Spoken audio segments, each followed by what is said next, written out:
Assalamualaikum dan salam sejahtera. Ini Fokus Minggu Depan dan saya Irfan Faruqi. Untuk waktu ini kita ingin berikan tumpuan berkenaan dengan harga makanan dan juga keupayaan untuk rakyat Malaysia khususnya bagi mendapatkan bekalan makanan yang sihat dan mencukupi. Tapi sebelum itu, antara perkembangan yang boleh kita bawakan di waktu ini untuk menetapkan premis kepada perbincangan adalah kenyataan daripada Kementerian Perdagangan Dalam Negeri dan Kos Sara Hidup KPDN Negeri Sembilan yang akan melaksanakan program jualan rahmah madani PGRM di 202 lokasi di seluruh negeri sempena Ramadan. Pengarahnya Muhammad Zahir Mazlan berkata ia membabitkan jualan rahmah di premis termasuk di beberapa pasaraya terpilih selain jualan secara bergerak serta Bazar Ramadan Rahmah BRR. Dalam satu kenyataan beliau berkata pada tahun ini 3 lokasi diadakan BRR iaitu di Bazar Stadium Tampin, Podexon dan Batu Kikir di Juaseh selama 3 hari hingga Ahad. Program ini sekaligus memudahkan pengunjung dan pengusaha menu rahmah membeli barangan keperluan harian pada harga berpatutan. Katanya program seperti ini amat penting bagi membantu rakyat selain memastikan tiada yang tercicir, terutama ketika menyambut Ramadan. Tambah beliau setakat ini, sambutan orang ramai terhadap PGRM sangat menggalakkan. Justru beliau turut memohon kerjasama pelbagai pihak termasuk jabatan dan agensi, persatuan, pertubuhan bukan kerajaan serta komuniti setempat untuk membantu menyebarluaskan maklumat mengenai PGRM. Berikutnya, Menteri di Jabatan Perdana Menteri Hal Ehwal Agama Datuk Muhammad Naim Mukhtar mempelawat orang ramai hadir ke majlis berbuka puasa bersama Perdana Menteri Datuk Seri Anwar Ibrahim esok 10 Mac. Menerusi catatan di Facebook, beliau berkata, Majlis Anjuran Jabatan Kemajuan Islam Malaysia JAKIM bersama 13 agensi hal ehwal agama Islam itu akan diadakan di Masjid Tuanku Mizan Zainal Abidin, Presin 3 Putrajaya mulai 5.30 petang hingga 8 malam. Sebanyak 10,000 pack juadah hidangan berbuka turut disediakan bagi semua tetamu. Beliau berkata majlis turut diserikan dengan ceramah oleh Timbalan Mufti Pahang, Datuk Badli Shah Alauddin yang bertajuk Ramadan Pemacu Ummah Madani serta persembahan kumpulan nasyid terkenal Rabbani.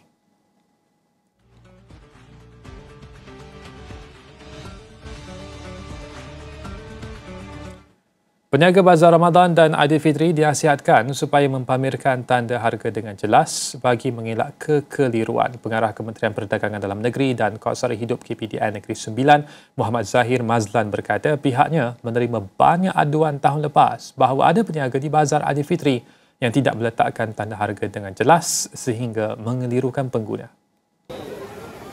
Justru beliau berharap pada tahun ini tiada lagi aduan yang sama seperti itu.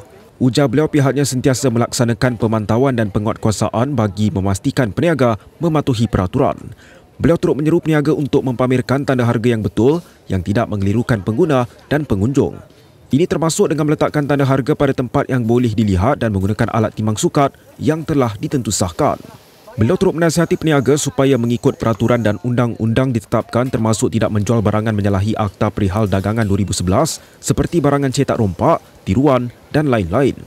Muhammad Zahir berkata bagi tempoh Januari hingga Sabtu, pihaknya merekodkan 310 aduan di seluruh negeri termasuk membabitkan harga iaitu 107 kes, transaksi dalam talian 55 kes, barang kawalan 40 kes, perkhidmatan mengelirukan 28 kes, timbang dan sukat 2 kes, iklan mengelirukan 19 kes dan jualan langsung 4 kes. Untuk menyentuh lanjut berkenaan dengan soal khusus berkenaan dengan makanan, harga dan juga keupayaan untuk rakyat Malaysia mendapatkan bekalan makanan yang sihat dan juga berpatutan, kita bersama dengan Pakar Pelawat Pusat Penyelidikan Kesejahteraan Sosial Universiti Malaya, Dr. Amjad Rabi di talian, dan izinkan saya meneruskan sesi ini dalam bahasa Inggeris. Thank you so much, Dr. Amjad, joining us today to discuss a little bit about one of the publication entitled Food Affordability in Malaysia When Markets and Money Decide What to Eat. The title itself is very interesting. It's about how affordable is food in Malaysia, while people now during Ramadan going to Bazar Ramadan and having their food every day, buying stuff. But then again, we are talking about the affordability of food for Malaysian. Maybe you can give a little bit of context about this particular study before we go in details about what have been discussed in this paper. Dr. Amjad. Thank you very much, and Ramadan Mubarak to you and to your audience. Indeed, it's always puzzling when we talk about food affordability and food availability in Malaysia, given like the culture of celebration always around food, and the communities share with each other. But looking at it also to put it in context with the transformation happened over the past decades in Malaysia. If you go back, let's say, to the time of independence, there used to be 4 out of 5 Malaysians living in rural area. Now, today is 4 out of 5 live in cities. And with that shift also, like the way we access food is different.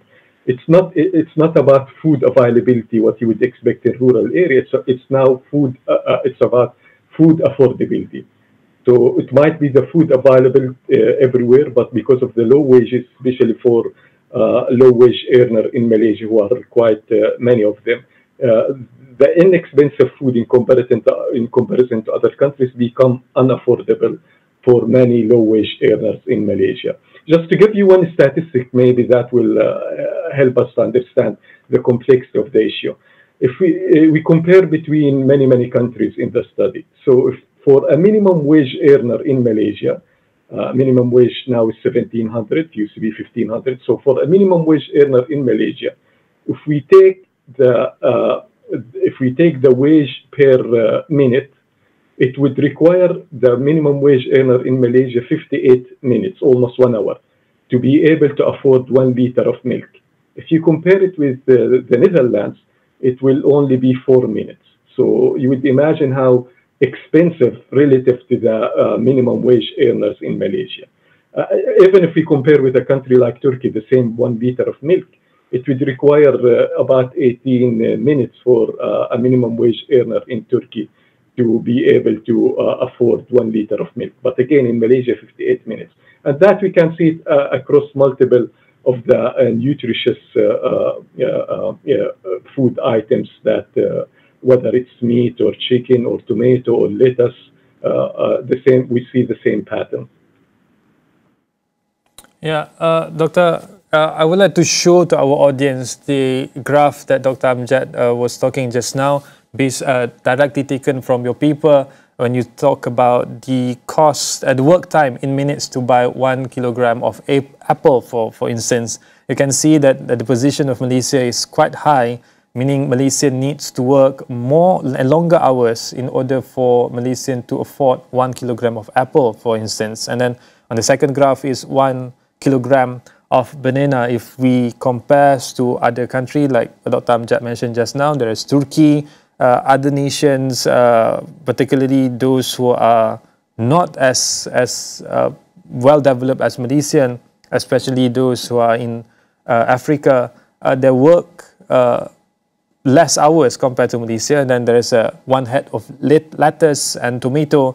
But the point is, as Dr. Amjad pointed out just now, is Malaysian has to work longer hours for us to afford a quality food. And when we talk about food, Dr. Amjad, among other things that you mentioned in this paper is not just about able to have to put food on Malaysian household table, but the capacity for Malaysian to actually buy a nutritious food, a high quality food. On that point, what you can share about the ability of Malaysian to actually able to provide food for their family? Because among other things in the paper, when you talk about food price, there's an argument about subsidies.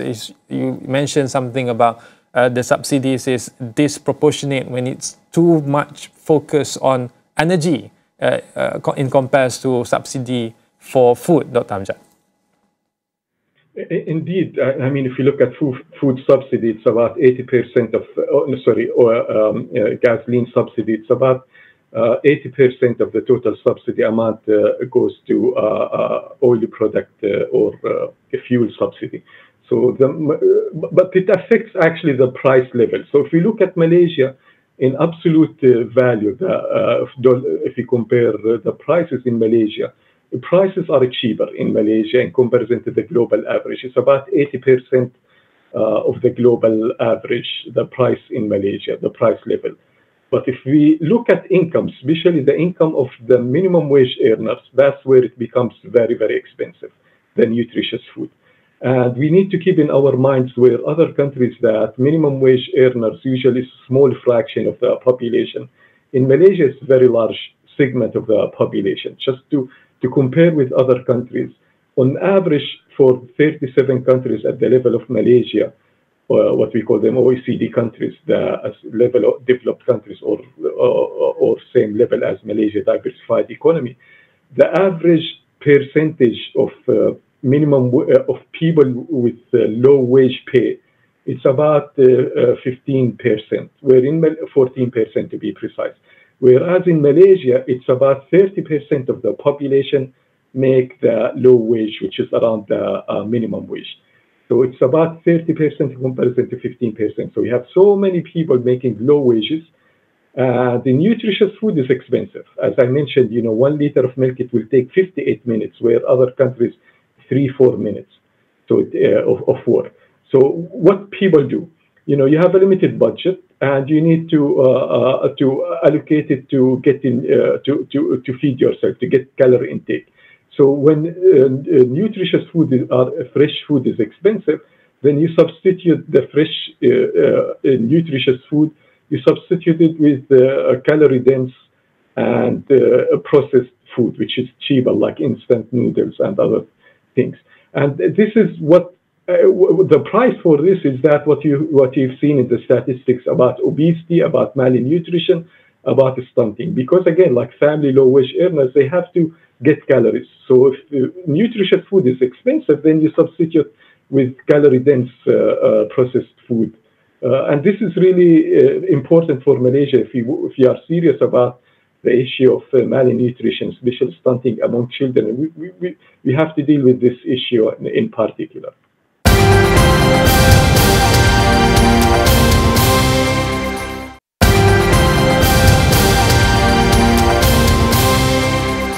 Just to highlight, among other things I mentioned in this policy paper, is a UNICEF study that found that not only our families are struggling with rising food costs, but their dietary habits have shifted to an unhealthy option.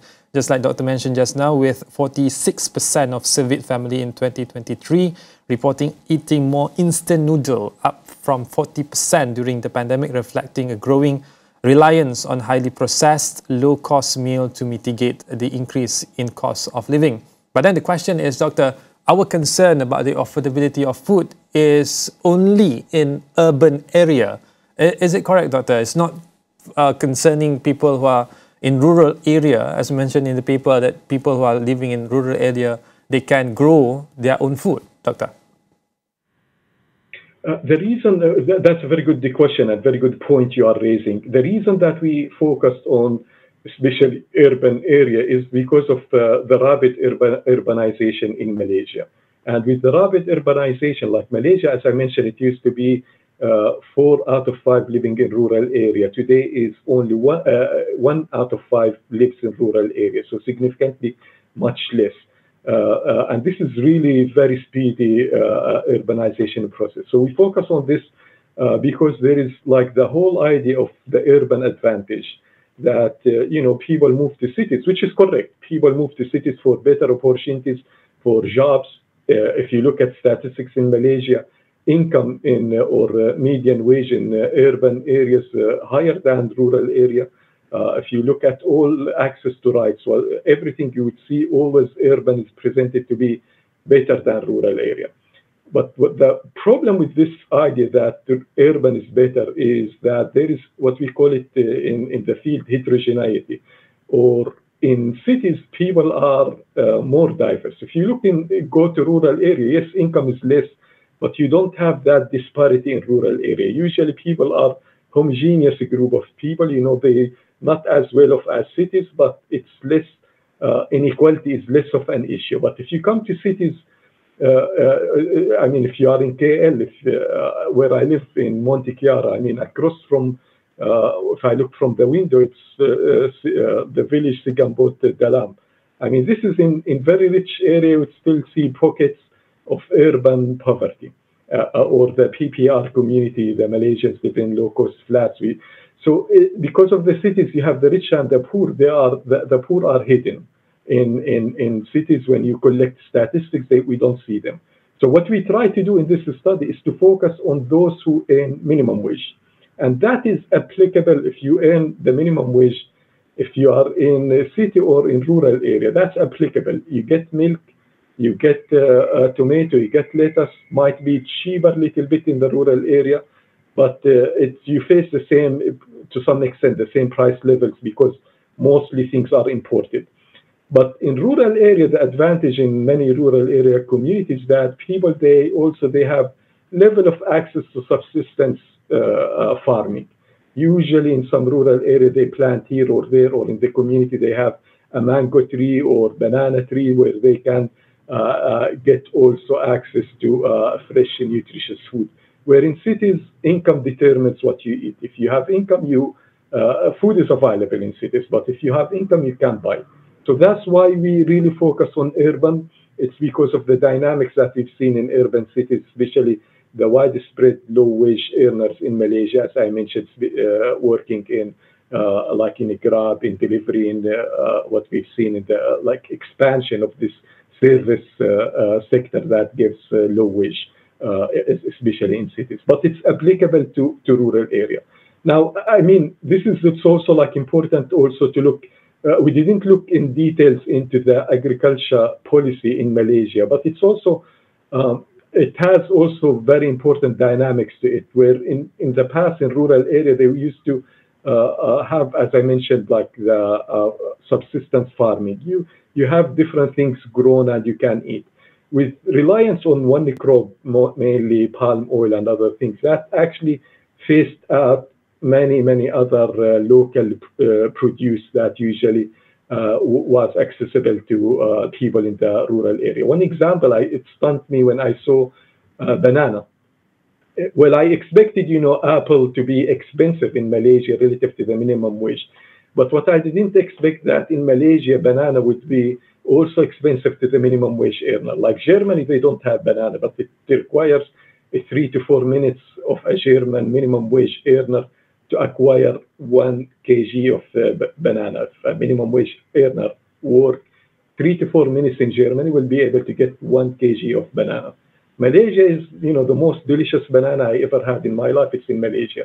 So it's naturally grown here. But it's still expensive. It's about 38 minutes. It's not 3 to 4 minutes. It's 10 times that.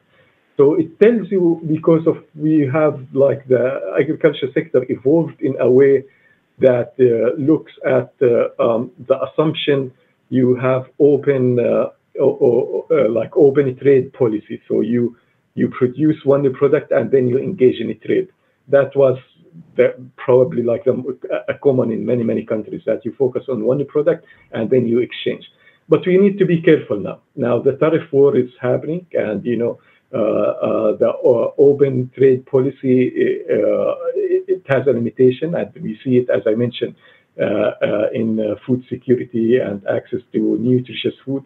But it's also moving forward in the future, something that Malaysia or any other country needs to make various risk analysis for over-reliance on the assumption that we would continue to have a trade policy that facilitates openness, and other countries will be open. Any agriculture or any food security crisis happen in the world, what we would expect is what we've seen during COVID-19, where people would start, or rich countries would start, acquire all the vaccine and keep it for themselves.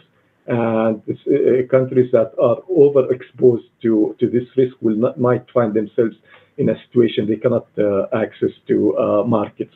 Even though, as Dr. Amjad just now mentioned, that relatively food price in Malaysia is cheap, but then our low wages is even lower compared to global standards.